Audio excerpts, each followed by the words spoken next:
रमजान सण निमित्त पंढरीतील मुस्लिम महिलांना साडी वाटप।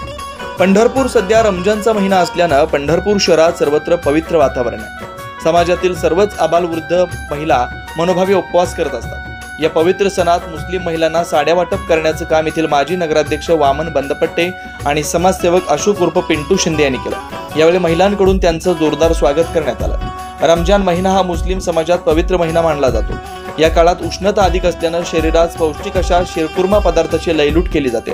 बदाम, अक्रोड याशिवाय इतर ड्रायफ्रूट यांचं सेवन केलं जातं। या सणात खरे हिंदू मुस्लिम ऐक्य पाहायला मिळतं। पवित्र रमजान सणाचं औचित्य साधून पंढरपूर शहरातील संतपेठ, न्यू बागवान मोहल्ला, आरामगादी कारखाना परिसर आणि देवकती मळा परिसरात मुस्लिम महिलांना साड्याचं वाटप करण्यात आलं। येथील माजी नगराध्यक्ष वामन बंदपट्टे आणि समाजसेवक अशोक उर्फ पिंटू शिंदे यांनी महिलांना भरभरून साड्यांचं वाटप केलं।